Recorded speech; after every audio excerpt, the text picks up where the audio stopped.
నమస్తే కడప వార్త. విశాఖ జిల్లా సింహాద్రి అప్పన్న స్వామి చందనోత్సవంలో అపశృతి చోటు చేసుకుంది. స్వామివారి నిజ రూపాన్ని దర్శకునేందుకు వచ్చిన భక్తులపై గోడ కూలడంతో 7గురు అక్కడికక్కడే మృతి చెందారు. మృతుల్లో 3 మహిళలు, 4 పురుషులు ఉన్నట్లు తెలుస్తోంది. మంగళవారం అర్ధరాత్రి దాటిన తర్వాత సింహాచలంలో భారీగా వర్షం కురిసింది. దీంతో సింహగిరి బస్టాండ్ నుంచి ఎగువకు వెళ్లే మార్గంలో షాపింగ్ కాంప్లెక్స్ వద్ద 300 టికెట్ క్యూలైన్ పై ఉన్న సిమెంట్ గోడ కూలిపోయింది. వెంటనే ఎన్డీఆర్ఎఫ్ సిబ్బంది, అధికారులు సహాయక చర్యలు చేపట్టారు. హోంమంత్రి వంగలపూడి అనిత, విశాఖ జిల్లా కలెక్టర్ హరీందర్ ప్రసాద్, సిపి శంఖపత్ర బాగ్జీ సంఘటనా స్థలానికి చేరుకుని సహాయక చర్యలు పర్యవేక్షిస్తున్నారు. మృతదేహాలను విశాఖ కేజీహెచ్ కు తరలించారు. గాయపడిన వారిని ఆసుపత్రిలో తరలించి చికిత్స అందజేస్తున్నారు. ప్రతి సంవత్సరం వరాహ లక్ష్మీ నరసింహస్వామి భక్తులకు నిజరూపం దర్శనమిస్తారు. స్వామివారిని దర్శించుకునేందుకు అప్పటికే భారీ ఎత్తున సింహగిరికి జనాలు పోటెత్తారు. సింహాచల ప్రమాద ఘటనపై ముఖ్యమంత్రి చంద్రబాబు నాయుడు టెలికాన్ఫరెన్స్ నిర్వహించారు. ఈ టెలికాన్ఫరెన్స్ లో జిల్లా అధికారులు, మంత్రులు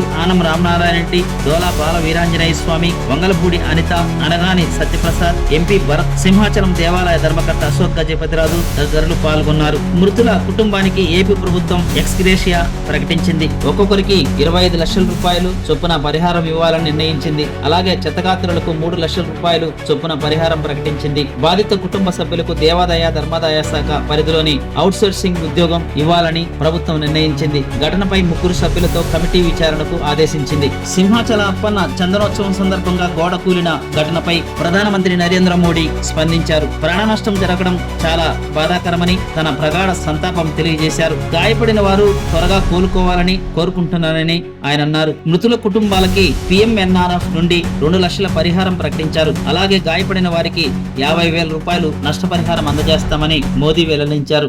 ప్రతి ఒక్కరూ తప్పనిసరిగా యూట్యూబ్ లోకి వెళ్ళి కడప వార్తను లైక్ చేయండి, సబ్స్క్రైబ్ చేయండి.